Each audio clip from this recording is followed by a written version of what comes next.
Alright guys, welcome back to CoOp Athletics, here with your home workout video. We're at CrossFit Downey right now, getting ready to go over some of the details. As you can see, if you look right to the side, the workout's going to be posted right now. So take a look at the workout. That's what we're going to go over today. We got some modifications, we got some options for you, what to do, what not to do, some pros and some cons. So take a look, give it a quick look, make sure you're looking at it. Alright, so here we go. Let's go over some of the basic parts of today's workout. Alright guys, so today we're going to start off with a dynamic warm-up. You can use a plate. If you don't have a plate at home, no problem. Just pick an object, put a little towel, like a hand towel or just something basic there that can help you kind of jump off or give it a target. That's all you're really looking for. We're gonna start off with a basic, we call this is just a plate warm-up. Used to use this back in the day, and today is a great time to use it. So we're doing 30 seconds on and 15 seconds off. So that means you're gonna work for 30 seconds, you're gonna rest for 15. So what are we doing today? We're gonna start off with some basic squats.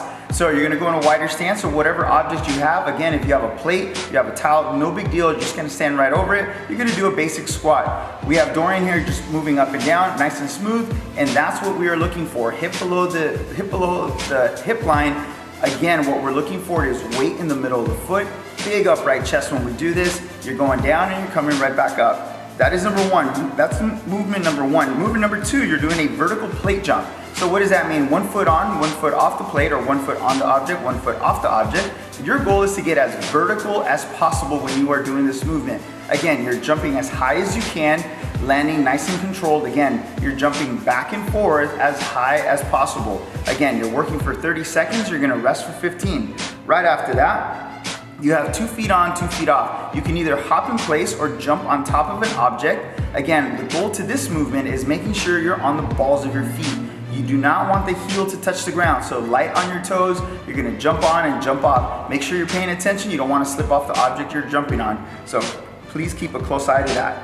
Right after that, you're gonna do some jumping split lunges. Again, if you have a plate or another object, it's just jump and split, jump and split. It is not a full lunge, so you're gonna probably do a half lunge, a good control lunge when you are doing this. So again, you're just gonna jump and split, jump and split. Last movement, you're doing skiers. You're emphasizing on moving side to side. The goal is not to get vertical, but moving laterally. So what you're doing is putting control on one side of the leg, jumping to the pressing and jumping off that same leg onto the other side. So that is ideally what you're doing. Again, you're gonna work 30 seconds on, 15 seconds off. You're doing this 3 times, guys. So 3 rounds every single time. So what I would recommend is do 30 seconds on, 15 seconds off. That's one set of your squats. Rest for the 15 seconds. Do that again, 30 seconds, 15 seconds. One more time, 30 seconds, 15 seconds. Then move to the next one. Right after that, we got our skill work. Our skill work is emphasizing on details of the movement, focusing on specific movements. One of the movements that we're working over today is the seated pistol. Couple objects, you can use your couch, you can use a chair, you can use a bucket, it doesn't really matter. Again, it's just an object that you're reaching, you're touching, and you're standing right back up. For some of you, there is modifications. You will be able to sit down and go ahead and stand up. But again, our goal is to slowly control, touch, and stand right back up. Very explosive when we are doing this movement. So again, good control when you are doing the seated pistol. On that portion, you're doing 10 on each side. So you're doing 4 sets. 10 on your left leg and 10 on your right leg. When you see on the diagram, you'll see 10 and 10. That's what that means. Right after that, you're gonna have Superman holds or a swimmer's pose into a shoulder car. So the goal to this movement is ideally flexing your erectors, trying to be as upright as possible, trying to get your quads off the ground so you're flexing as best as possible. You're gonna reach completely above your head. You're gonna swim your arms all the way around. Try to interlock your fingers by your low back, and you are going to do 8 reps of this. The goal of this movement is to stay as arched as possible, flex the quads, straighten out the legs, reach, control the arms, and bring it back around when you do that movement. The last movement for your skill work today is gonna be an upright pigeon pose into a resting pigeon pose. Again, this is just more of a strength flexibility movement. So you're gonna you'll do 5 reps on each side. You'll go again into an upright pigeon pose. From there, you'll go into a resting pigeon pose. If you feel comfortable while doing this movement, don't use your hands. Try to put your hands behind your back. Go ahead and go into that resting position, and then go ahead and come right back up. So again, the goal to this is using your hip flexors, you're using your glutes. It's also a stretch, but a basic strength movement. So that completes our strength portion. Again, your goal is to do, it says 4 reps of that. So if it has a number right next to it, you're gonna do 4 rounds of whatever the number of reps is indicated per movement. Right after that, your workout. So your Y, which is your workout of the day. So you're gonna have 21, 15, 9.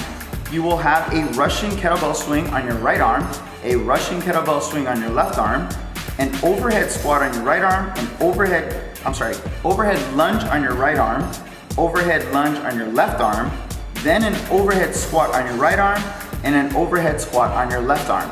Again, there's a couple modifications to these movements, and we also have a couple objects that you have the option to do these movements with. Option number 1, if you have a kettlebell, feel free to use a kettlebell when doing this movement. Emphasize on locking the arm out, pressing into the sky when you're doing this movement. Focus on locking the elbow out and trying to get your bicep to your ear and not trying to get your ear to your bicep. Doesn't matter if you have a kettlebell, a dumbbell, or any other object, you're focusing on that position. So that's on that overhead lunge. On that squat position, really focus on, again, pressing that arm into the sky when you are doing this. Focusing on that position, that will be extremely helpful when you do this movement.